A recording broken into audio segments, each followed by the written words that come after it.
When you are.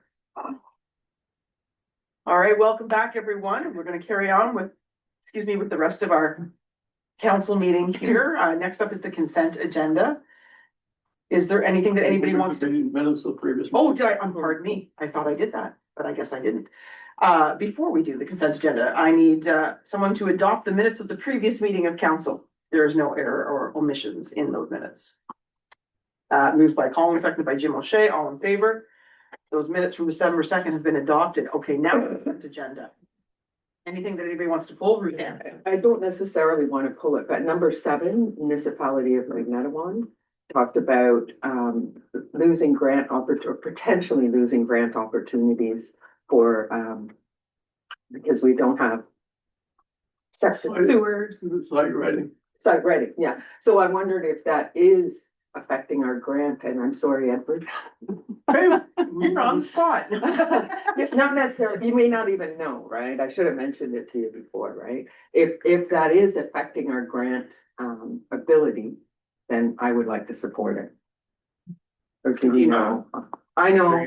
Council, I believe that in for that municipality, the issue was the site readiness ready served for the industrial properties. We don't have any employment within the township, so I believe that for that municipality that was within their the site readiness, but it also has employment land which we don't currently have in the township. Okay, that's good. Thank you. Okay, anything else? If not, motion to receive consent agenda. Okay, moved by Jim, seconded by Jim Whalen, seconded by Ruth Ann. All those in favor? The consent agenda has been received. And going on to staff reports, administration, we have the vacation policy updates. And this is you, Alana, I believe. Yeah. My report.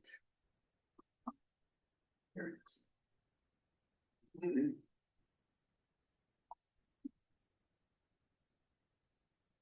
So as council knows, we did do the comprehensive employee survey and we received a fair bit of update. And when we're looking at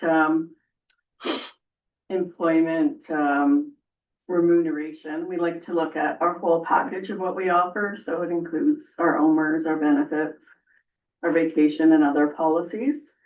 So this was one item that did come up in the survey, and it didn't just come up in the survey. I would say the last 4 to 5 years, we have had inquiries from staff about our vacation policy and whether or not it was on trend with other municipalities.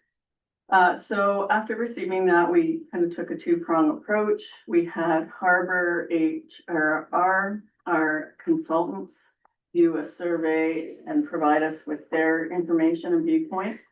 And also Judy Everett did a survey of our neighboring and county municipalities, including the county of Peterborough. And basically what came out of that was that we are behind. And the main areas that we were behind in was the initial starting of 3 weeks rather than two weeks. And that they generally say that it should be a 7-8 year increment space between when weeks increase. So the other area was basically our doing 4 weeks at 8 years instead of 10. And then when it came to 20 years, to do 6 weeks rather than 5 weeks at 20 years of service. So that's the bulk of the change in this report, is really to revise our time of how much vacation time is provided based on weeks of service. And then there's just some other clarifying language that was added in to the actual policy. And if council has any questions, I'd be happy to address them. Jim. I don't think people should start work today and have 3 weeks holidays. I think 2 weeks for the first 2 years is adequate, and then when they get to 7 years, they can, when they get to 3 years, they get 3 weeks, but that's 8 to 9 years. Well, I guess that's getting up there, and so is the 20 years, but I don't agree that somebody starts tomorrow and get 3 weeks holidays. Okay. What's the ESA standard for holidays? Do you know that off the top, isn't it? Is it 2 weeks and then at 5 years it goes? Yeah, 5 years it goes from to 6% from 4%, I believe. Yeah, but does that trigger that to a change of 3 weeks or is it specific, is it weeks or percentages? It's percentages. Okay, maybe, so that's, I'm not really comparing. Apples on that. Okay, all right, anybody else? Call it. Yeah, I'm looking at the chart, the thing that catches my eye, but actually reading what's on underneath it and the report from our treasurer, which is comparing to the most peer type communities, we actually seem to be right in the middle. And it seems that only 3 of the 9 are offering 3 weeks. So while it says that we're slightly behind on Harbor's report, it appears that we're directly on trend locally. In the middle. Okay. All right. Connie, The only comment I have about the starting with the 3 weeks is, of course, depending where they start in the year, it's prorated. But I think it is also something that we've struggled with is attracting, entry level positions and other positions too. So for someone newer coming into the municipal environment, it is a nice benefit to attract people. What, the 3 weeks you're talking about? Yeah, because some places only do allow the 2 weeks. So it is a nice way to attract people to positions. Bit of added benefit. And I'm not doubting Connie at all here, but what entry level positions are we having a hard time getting? Like I know we've had issues with senior planners that would be very public, so I don't mind saying it. But are we actually having a hard time filling the entry level position? We have had situations where we go through the recruitment process and an offer is made and then we get turned down on entry level. so if the change was made, like, I mean, you have to just like, cause like the chart is good and then to look at it, but if we went to 3 weeks at the beginning, like how does that, all the shifts then change? Like, because it's 3 weeks at 3 to 7 years. Right, so then it would be 4, like, are we gonna? Yeah, so ours would be then, we could maintain the 2 weeks and then at 3 weeks, it would be, or sorry, at 3 years, it would be 3 weeks. Mhm. And then at 8 years, if we kept that 4 weeks. That's So then you would have you don't have a 5-year spread between your 3-year and 8-year, but Yeah, so from 0 to 2, 2 weeks, and then 3 would be 3 weeks. 3 to 9. 3 to 9 would be 3 weeks. Well, no, because 3 3 to 8. Oh, 3 yeah, to sorry, 7, 3 to 8. basically, yeah. Yeah, so and then the 8th year would be up to 4 weeks. If council approved Okay, change, because that would be a change. Right now, our 4 weeks starts at 10 years. so we start that at 8 years instead of, or 9. I don't know. It's weird because you have like 8 to 9, and also what about then the 6 weeks at the 20-year mark? That would be. So the only currently thing. we have 5 weeks at the 20-year mark. I mean, And in my report, and I also did talk about what they were saying is that, when you get your employees around that 6, 7, 8-year mark, that's kind of your biggest risk time of losing control. Okay.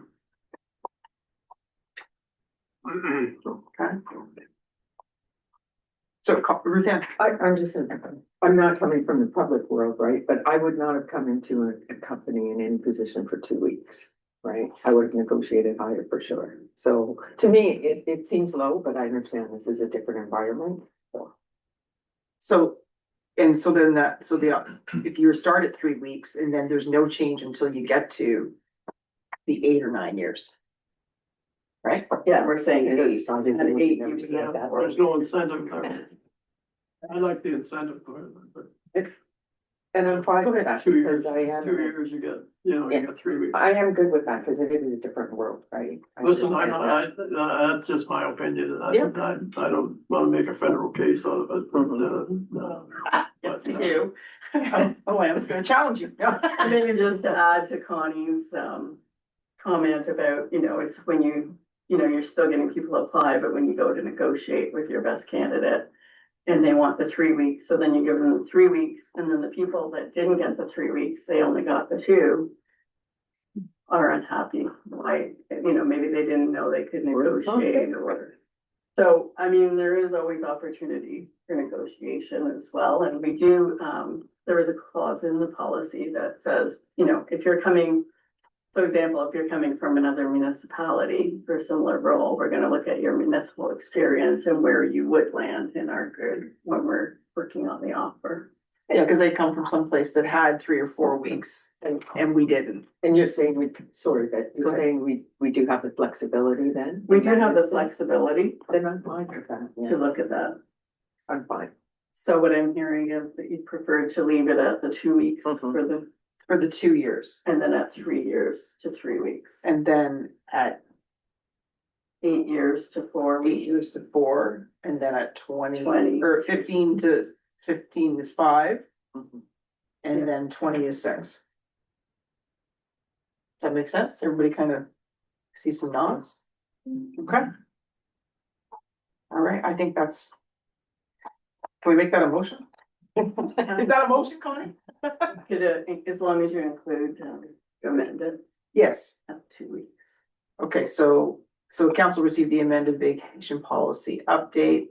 And further that the changes take effect on January 1st, 2026, but that the first 2 years is maintained at the 2 weeks. Did you get the date, the times down, Connie, that we said, again, it's at 8 years, it's 3.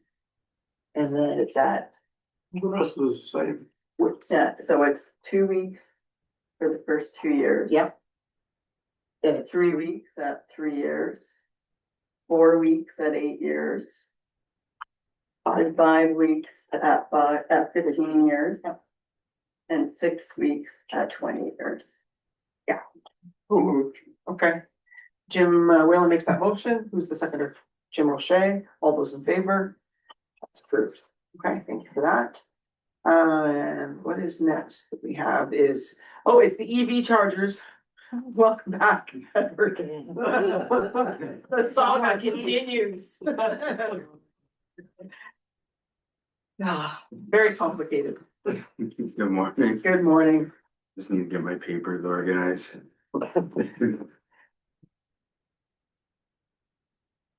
The short one. Correct, yeah, so it continues with this. So this morning presented a revised staff report, which, and again, even after work on this report, there was more updates and things that have changed, but as of right now, with the information presented, staff are recommending not to proceed with the ChargeOn grant for the level 3 chargers at the NKCC at this time. Again, come with that background that first looked at going with Flow after going through the procurement process through Canoe, and then Flow announcing that they weren't going to make the equipment in Canada. So we had that issue going on.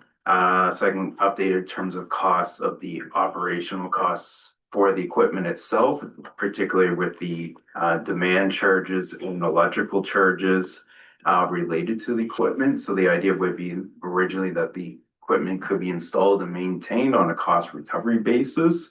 At this point, it doesn't look like it is feasible to operate the equipment on a cost recovery basis, particularly related to the electrical charges that will be incurred with the equipment. Then, as of December 11th, we have a royal assent on the Buy Ontario Act, which municipalities now there hasn't been full guidance yet, but there'll probably be in Q1 about procuring Canadian-made equipment. Concurrently with the province also had an updated version of the ChargeOn program, and within that guide, the equipment they were recommend was to buy Canadian with a 51% content, which would incur more research and more consideration through the procurement process. I don't believe that we were part of that because ours was the 2023-2024 version, but it does give an idea that if we are going to move forward with level 2 chargers in the future, that the most recent version of the program kind of gives an idea of where the program's going. So A, with that Buy Canadian component, as well, there were some additional changes to the program that gave additional clarity in terms of site design and everything that we were already kind of working on with the NKCC. As well, there were also some new wording in the program, including battery energy storage, which I think leads into what we were starting to see with the level 3, that a more, I would say, fulsome aspect needed to be looked with the level 3 chargers. Potentially looking at solar battery storage to offset some of those electrical costs if we were going to look at a solution within the township itself. Within the staff report, I do get into the aspect of the level 2 chargers, which there's been interest in, have significantly less capital costs or significantly less operational risk. However, that it would involve either going back and revising the original grants, or kind of what staff are recommending is additional research and looking at getting additional public feedback. But I think there's interest in terms of that was presented for level 2 chargers at the health center. 143 Burley would also be, and I think a good candidate potentially for the level 2 chargers, which goes along kind of with council's original application for level 2 chargers at 135 Burley in the original grant application a couple of years ago. As well, kind of looked around at some other community centers within the area to kind of get an idea of the type of equipment that was installed. And itemize that in the report in terms of the level 2 chargers at other facilities in Peterborough County and other surrounding municipalities. As well, I've started collecting information on actual usage of level 3 chargers within the county and surrounding areas. Again, just an estimate idea of demand for the level 3 chargers as well. If council decides to move ahead with that information, or move ahead with level 3 chargers in the future, at least starting to collect that information as well through publicly accessible sources as well. So, but I know it's a lot. There's a lot of technical information in the report. That's good. But yeah, at this point, again, I think where council was originally going with the report in terms with the program and the cost, looking at it, that it's not, feasible to run it on a cost recovery basis at this point. And then looking at other municipalities that have installed this equipment, I think we're coming to that realization that, there's that significant operating cost and trying to figure out how they would go about it. And it does seem like some municipalities may have even turned the equipment off, which goes against the requirements of the grant funding itself. So Out of order all the time. So, because again, part of this grant is that we're contractually obligated to operate the equipment for 5 years once it's installed as well. All right, start us off, Jim. If we go along with one and send them their money back and cancel all of that, where do we go then? Just give us a quick. So with this grant, we were going to be reimbursed once we incurred the expense. So no actual transfer of funding has occurred from the province as of yet. Yeah. So from that perspective, there's no monies to be returned. And that money that was going to be allocated from the fund was going to come from general reserves. So Jude's not here, but that would allow council that flexibility to look at reallocation of those funds back into the reserve from this program if it was decided to not move forward with it.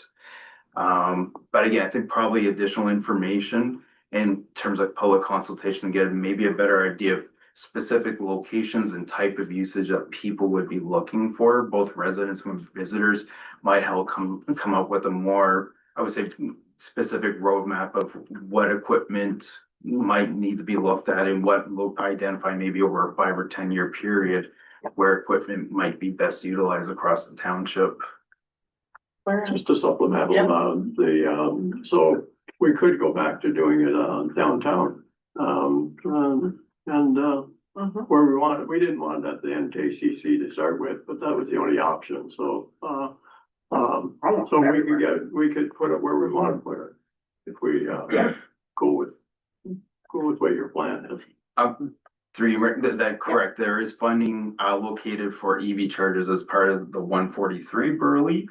As well, this specific ChargeOn grant did have another application window. It just closed. There is funding from the federal government, and I think with the recent announcements and direction that both the province and federal federal governments are going, that I'm fairly confident there will be other grants for the capital component of the equipment moving forward as well. Certainly, we make our decision here today, but I will be updating our MPP about this, right? And it's, fortunate for us, but unfortunate for those municipalities who went ahead and did this and then kind of realized after the fact how much it's costing and as much as, and I think it's an important thing, to look at, and we want to get on sort of the EV bandwagon as well. But a net operating cash flow of $16,000 a year, like to subsidize like that. And when we were looking at like over the 5 year period, like a loss of, it was like, that's 1% of our budget, right? Over $80,000. So, Elena. On a slightly different topic, but I did just want to advise council that, we did receive a request from the health center. Yeah, it's on there too. And, they are interested. There's 3 of them driving electric vehicles, so, maybe part of any future analysis, we could also have Edward look at, the cost to add them to our municipal buildings. Yeah. But I believe the direction was we wanted to get some public ones out there first so that, people can be using them as well as staff or tenant. I agree. I think we advise the doctors that they're lucky to be driving electric cars. That's very nice for them. But we will be looking at our public, chargers first. And I think that we owe them a letter to tell them that. Yeah, for sure. But I also think too, we've talked about future opportunities for, we've been doing the renovations at the health center, but if there's an expansion, which I see that could happen in the future, that would be part of the consideration, I think, in almost like a lot of different locations. So yes, primarily the public, 143, 135, but here at the health center, still at the community center, you can see down the road where you kind of would have them, spread out, and it's convenient for multiple people to use no matter where they are. So, Sorry, the first question is gonna be the most complicated one here, so we'll start with some mental gymnastics. If we were no longer using Flow because the Quebec plant closed down, if at that time that we made that decision, there was no Buy Ontario policy and the Buy Canada wasn't enacted, are we discriminating against Flow based on where they're producing their items? We never ordered anything from Flow. Well, I know, but if we went through with, if the reason we're not using Flow is because they changed their manufacturing to the United States, is that not a geographical based decision? I'm basing it on the money. I guess the issue, well, with them closing that plant, they're not manufacturing the level 3 chargers themselves in the US. They were doing it through another company, BTC, I believe. So it complicated that vendor relationship because they said they were gonna kind of sell it under their name, but it wasn't actually their equipment anymore.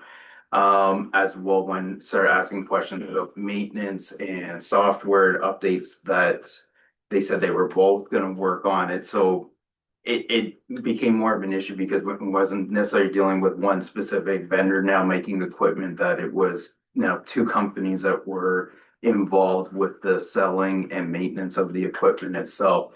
In addition, potentially down the road, if that equipment was only available from the US in terms of parts or other equipment, there may be additional costs that would be incurred versus if when the equipment was made in Canada, that's with that change that would have to be taken into consideration as well. So at the time when we were going through that, it wasn't Canadian based, and then that had changed, and which was why I recommend putting on hold until we had additional time to review that information. And just very quick, I agree with what you just said, but in our report that we're looking at, it's actually suggesting that, oh, you know, my apologies, I read that one backwards, so. Wait, jumping back to, the level 2 chargers, I just don't think there's any actual justification for having 4 level 2 chargers at the North Core of the community center. They are fairly slow in charging. By the time that somebody puts enough in their vehicle to get to the next EV charger, they're going to be there for multiple hours, which is not what people are looking for. I think we just need to, bad pun, but pull the plug on the NKCC project and start to look towards that downtown one, start to reapply under the new framework that's a little more flexible with the number of units that can be put in. And then very briefly on the level 2 chargers at the health center, I actually do believe it's worth investigation, not installing Flow level 2 chargers, but level 2 is a very accessible charging level for people at home. They can do it directly off of their electrical panel with plug. Yeah. And I think there's ways that we can make that accessible for those staff at a much lower cost than if we needed to actually monitor the amount of usage that was being done. If it's something that we're just offering to their staff and we don't need to track usage for billing, I think we can do it quite affordably. Well, that's what I wanted to, I mean, because folks that have EV cars, you know, unless you have the small, I don't know, it's like the special plug-in or whatever like that, but lots of people can also charge just using regular plugs, right? It's basically a dryer plug that they use for the level 2 charge. Yeah, there's like, but I mean, there's adapters or whatever that you can use, so you can charge. Plug-in hybrid, you don't need anything other than your home plug. Okay. So, and the idea of, well, just the fact that if there's changes coming forward when it comes to how we can power them. Because for me, that's the biggest thing, and that's one of the reasons why I want to speak to our MPP about this, because the whole issue around the hydro and the demand charges and that increase, like, that's gonna be, making, a lot of municipalities go, whoa, like, we're not gonna jump on board with this if we're gonna be paying these huge hydro costs all the time. Like, it just, because you can't charge the amount that you would need to charge to break even on it, right? So they got to be aware, like, you got to figure something out. And I don't know how that will be, like, with like working with Hydro One or whatever, right? Or OPG or whatever it is, but that has to be addressed as well. And I think, so I am comfortable with that, the option that you recommended, that we just we don't proceed with this, say, hey, thanks, but no thanks. We're still gonna investigate this a little bit more, but look at all those options, right? When it comes to, and the public locations is important too, but that's the other thing I think that needs to be clear too, is like, if there's gonna be EV charging stations at any of our facilities, they're all gonna be public. So that expectation, it's like, that's not solely for like the staff or the doctors there, right? Like, I mean, if a client shows up or a patient shows up and needs to plug in, they should be able to plug in too, right? I don't know. Things like that have to be kind of worked out. But we need to press pause. Maybe pull the plug, but also press pause, right? And figure out what makes the most sense for our community going forward when it comes to the EV chargers, right? So everybody, I've seen nodding heads, right? It took us a long time to get to this point, but yeah. And just as a general thought, because I have done some research into level 2 versus level 3. Yep. Like, I think at this point, by the time that we have chargers installed, we need to be charging nothing or 50% of the competitive rate of a level 2 charger in order to get anybody to actually connect to one. Yeah. Like, I don't think it's a business competitive move at this point. And that leaves it as a functional thing, and if it's not the most functional, then we need to start reassessing the plan. Exactly. Okay, Jim O'Shea? Yeah, I do agree with the medical requests for chargers. Primarily because they're there all day. And there's enough time for their vehicles to get recharged. Also, I agree, I suggest that all our facilities have chargers at them. Because we have staff here all day. And that would be a great incentive for them. Now I know Jim with his vehicle being a hybrid, it self-charges, right? Yeah, don't need a charger Yeah, and now personally, that's the only vehicle I would buy. in this country. Until they get better infrastructure in it. Yeah, And it's okay to talk about all these places you're gonna put them, but every bit of it costs money. Yeah. yeah. Then we need to have a plan, right? And what you're recommending, Edward, makes sense. Take some like, step back, let's take a look. Things are changing, new stuff coming down from both levels of government, new options, and like, as always with technology, it keeps changing. Like, I just think even a year from now, we could be like, there could be totally different opportunities for us, right? Yeah. So. And very quickly, because it's something I thought of, I'm gonna be a bit of a pain when people are driving through town and shopping. If they seem like they're open to conversation, I'm just gonna start asking all the EV drivers that are in Apsley. Yeah. Their thoughts on this situation, because they have lived this experience, whereas we haven't, and Yeah. we might be able to get some good advice that way, so I'll start No. knocking on Tesla windows when I go by. Yeah, well, let's direct them to, I'm assuming you're gonna be having some surveys and some outreach that way, so yeah, that'll be good to do that when we have some stuff that we can gather, right, information for, so anyway. Alana, No, oh. So is there a particular motion or direction then? I think we're just going with option one Option one. for now, right? And that, but I mean, that's part of, do you want to have that direction in there that so we could combine it? Like you said, like they do option one, direct staff not to proceed with the ChargeOn grant and level 3 charger project for the NKCC, and council request additional analysis or alternative site options. Right. Okay, who wants to make that motion? 1 and 3. Yeah, 1 and 3 together, whatever, what I just said, Yeah. kind of the combination. So Colin's gonna move that, Ruth Ann's gonna second it. Connie, you're good with that? All those in favor? That is approved. Okay, I'm looking at the time and I know that we have closed session. I'm trying to figure this out, but because, Not the sidewalk club. well, I know, we got Jason here for that, but I'm just thinking we may just deal with that and then we might just have to go into close because of timing with the planning training, right? Okay, is that okay? Okay, all right, Jason, come on up. And we'll talk about your sidewalk plow. Sure, needed, but maybe not after tomorrow or the next day with all the rain that's coming. Right. Good Anyway, morning, Madam Mayor, members of council. So this morning I'm here seeking approval from council to purchase a multi-purpose sidewalk tractor from Callahan Farm Supply. As specified in our RFP 0925 at a total cost of $73,934.83. We did have 4 vendors bid on this. I've included those in the report. Quebec submitted 2 bids for 2 separate units. Based on our evaluation, so I've included our evaluation criteria table that's included in our RFP packages. So the vendor knows how we score these. And I've also included the scores from the vendors and how we score them through our committee. I would say that the score, even for the top bidder, I know there's gonna be a question why the scores are low. So the top bidder in the submissions, what I did notice is our delivery timeline was a little too restrictive.